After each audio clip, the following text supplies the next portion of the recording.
Hi hello, ഇന്ന് പുതിയൊരു വീഡിയോയിലേക്ക് എല്ലാവർക്കും സ്വാഗതം. നമ്മളിന്നൊരു ബ്രിഞ്ചൽ ഫ്രൈ അല്ലെങ്കിൽ വഴുതനങ്ങ ഫ്രൈ ആണ് ഉണ്ടാക്കാൻ പോകുന്നത്.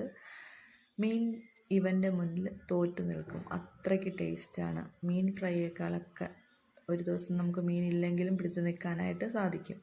അതിന് വേണ്ടിയിട്ട് 2 ബ്രിഞ്ചൽ എടുത്തിട്ടുണ്ട്. അത് ചെറുതായിട്ട് വട്ടത്തിലരിഞ്ഞ് അതിലേക്ക് നമ്മൾ ആദ്യം മുളക് പൊടി, പിന്നീട് ഉപ്പ്, അതിനുശേഷം മഞ്ഞൾപ്പൊടി എന്നിവ ആഡ് ചെയ്യുന്നുണ്ട്. കൂടാതെ ലേശം കുരുമുളക് പൊടിയും കുറച്ച് മസാലപ്പൊടി, ഗരം മസാലപ്പൊടിയും നമ്മളിവിടെ ചേർത്ത് കൊടുക്കുന്നുണ്ട്.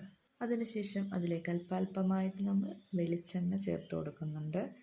വെളിച്ചെണ്ണയ്ക്ക് ശേഷം ഇത് എല്ലാം കൂടി നമ്മളൊന്ന് കൈ കൊണ്ട് എല്ലായിടത്തും ഒന്ന് മിക്സ് ചെയ്ത് അവനെ ഒന്ന് സെറ്റാക്കി നിൽക്കുകയാണ്.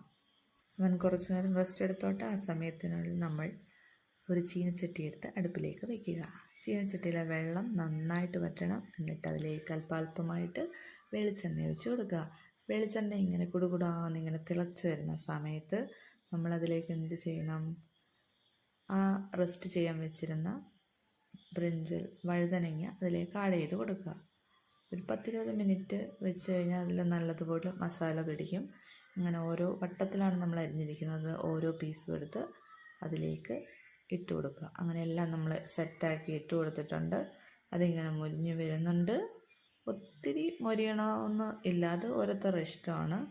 ഒത്തിരി മൊരിയണമെങ്കിൽ അങ്ങനെ, എന്നാലും കുറച്ച് മൊരിഞ്ഞ് അതിൻ്റെ ഒരു പൾപ്പ് ഇരിക്കുന്ന രൂപത്തിലുണ്ടല്ലോ, അതായിരിക്കും കൂടുതൽ ടേസ്റ്റായിട്ട് എനിക്ക് തോന്നിയത്. അങ്ങനെ നമ്മുടെ വഴുതനങ്ങ ഫ്രൈ ഇവിടെ ഇങ്ങനെ കിടന്ന് തിളയ്ക്കുകയാണ്. അതിലേക്ക് കുറച്ച് കറിവേപ്പിലയും കൂടെ ആഡ് ചെയ്ത് കൊടുക്കുന്നുണ്ട്. അങ്ങനെ നമ്മുടെ വഴുതനങ്ങ ഫ്രൈ ഇവിടെ ആയി വരുന്നുണ്ട് ഗൈസ്. നമ്മുടെ വഴുതനങ്ങ fry ready. Simple and easy റെസിപ്പിയാണ്.